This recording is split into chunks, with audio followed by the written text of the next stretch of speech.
नमस्कार। आज बात करते हैं भारत की उन 3 महान नदियों की जो सिर्फ नदियां नहीं, हमारी जीवन रेखा है। गंगा, ब्रह्मपुत्र और सिंधु।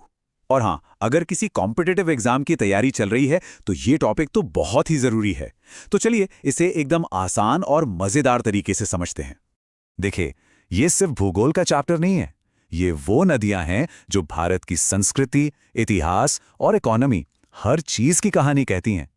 तो आइए इन विशाल रिवर सिस्टम्स को समझते हैं, खासकर एग्जाम के पॉइंट ऑफ व्यू से। सबसे पहले बात करते हैं भारत की सबसे पवित्र नदी मां गंगा की।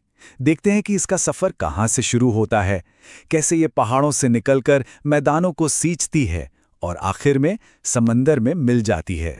तो गंगा का सफर ये शुरू होता है हिमालय की गोद में, गंगोत्री ग्लेशियर से। पर एक मजेदार बात, यहां इसे गंगा नहीं कहते, यहां इसका नाम है भागीरथी, जो इसकी मेन मतलब सबसे जरूरी स्रोत धारा है। अब ये बहुत दिलचस्प है।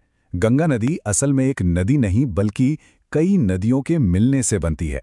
ये होता है 5 पवित्र संगमों पर, जिन्हें हम पंच प्रयाग कहते हैं।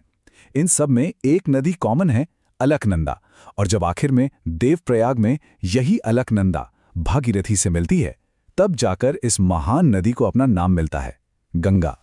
ओके, तो यहाँ कुछ जरूरी फैक्ट्स हैं जिन पर नजर डालनी चाहिए। ये वो आंकड़े हैं जो एग्जाम में सीधे सीधे पूछ लिए जाते हैं। इसकी लंबाई कितनी है, कौन कौन से राज्यों से होकर गुजरती है, और इसका बेसिन एरिया, जो कि भारत में सबसे बड़ा है। यही तो इसे भारत की लाइफलाइन बनाता है। चलिए अब गंगा से आगे बढ़ते हैं और बात करते हैं ब्रह्मपुत्र की। ये एक जबरदस्त शक्तिशाली नदी है और ये एक ट्रांस बाउंड्री रिवर है। मतलब ये चीन, भारत और बांग्लादेश 3 देशों से होकर बहती है। एक जरूरी बात, ब्रह्मपुत्र भारत से नहीं निकलती। इसका सोर्स है तिब्बत में चमायुंगडुंग ग्लेशियर। और क्योंकि ये क्रॉस बॉर्डर नदी है, इसलिए इसकी स्ट्रेटेजिक इंपॉर्टेंस मतलब रणनीतिक महत्व बहुत ज्यादा है। ये एक ऐसा सवाल है जो एग्जाम में बहुत बार आता है। ब्रह्मपुत्र एक नदी, नाम अनेक। तिब्बत में इसे कहते हैं यारलुंग तांगपो, जिसका मतलब होता है प्यूरिफायर या शोधक। जैसे ये अरुणाचल प्रदेश में आती है, इसका नाम हो जाता है सियांग या दिहांग। और फिर बांग्लादेश में, वहां इसे जमुना कहते हैं। ये नाम जरूर याद रखने हैं। और इसकी लंबाई देखिए, लगभग 2900 किलोमीटर। ये एशिया की सबसे लंबी नदियों में से एक है। और यहां एक इंटरेस्टिंग फैक्ट है, इसकी टोटल लंबाई गंगा से भी ज्यादा है, लेकिन भारत के अंदर ये गंगा से कम बहती है। जब ब्रह्मपुत्र असम पहुंचती है तो इसका रूप एकदम बदल जाता है। ये भारत की सबसे चौड़ी नदी बन जाती है और अपने साथ ये इतना पानी और सिल्ट मतलब गाद लाती है कि एक तरफ तो ये बाढ़ का कारण बनती है, पर दूसरी तरफ यही बाढ़ असम के मैदानों को उपजाऊ बनाकर एक नई जिंदगी भी देती है। और अब हमारी तीसरी और आखिरी नदी, सिंधु नदी। एक ऐसी नदी जिसने न सिर्फ एक महान सभ्यता को जन्म दिया, बल्कि हमारे देश को उसका नाम भी दिया। यहाँ एक पैटर्न दिखता है। ब्रह्मपुत्र की तरह ही सिंधु नदी भी भारत से नहीं बल्कि तिब्बत में कैलाश पर्वत के पास से निकलती है। इससे पता चलता है कि वो पूरा इलाका एशिया की कुछ सबसे बड़ी नदियों का सोर्स यानी उद्गम स्थल है। अब सिंधु की जो सबसे मशहूर सहायक नदियां हैं वो हैं 5, झेलम, चिनाब, रावी, ब्यास और सतलुज। और इन्हीं 5 नदियों की वजह से उस पूरे क्षेत्र का नाम पड़ा पंजाब, मतलब पंज-आब या 5 पानी की जमीन। ये एक कमाल का ऐतिहासिक तथ्य है। हमारे देश का नाम इंडिया इसी सिंधु नदी से आया है।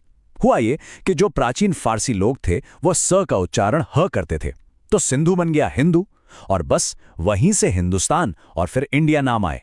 ठीक है, तो अब आते हैं सबसे जरूरी हिस्से पर, खासकर एग्जाम के लिए। चलिए इन तीनों रिवर सिस्टम्स को एक साथ रखकर कंपेयर करते हैं ताकि सारे डाउट क्लियर हो जाएं। इस टेबल को ध्यान से देखिए। इसमें 2 सबसे बड़े अंतर साफ साफ दिख रहे हैं।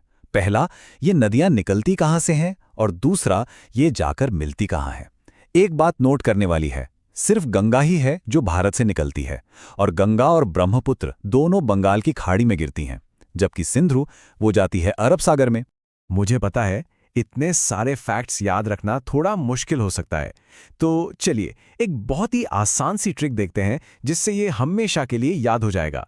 बस एक लाइन याद रखनी है, गंगा ब्रह्मपुत्र पूर्व जाए, सिंधु पश्चिम समाए। कितना सिंपल है ना। इससे एकदम क्लियर रहेगा कि गंगा और ब्रह्मपुत्र ईस्ट में यानी बंगाल की खाड़ी में जाती हैं और सिंधु वेस्ट में यानी अरब सागर में। तो आखिर में एक जरूरी सवाल, ये नदियां सिर्फ भूगोल की लकीरें नहीं हैं, ये हमारी साझी विरासत हैं। लेकिन जैसे जैसे इनके ऊपरी हिस्सों में बड़े बड़े बांध बन रहे हैं, तो भारत जैसे देशों के लिए जो बहाव के निचले हिस्से में हैं, इन जीवन रेखाओं का भविष्य कैसा होगा? इनका इकोलॉजिकल बैलेंस कैसे बदलेगा? ये एक ऐसा सवाल है जो जियोपॉलिटिक्स और एनवायरनमेंट दोनों से जुड़ा है और सोचने पर मजबूर करता है।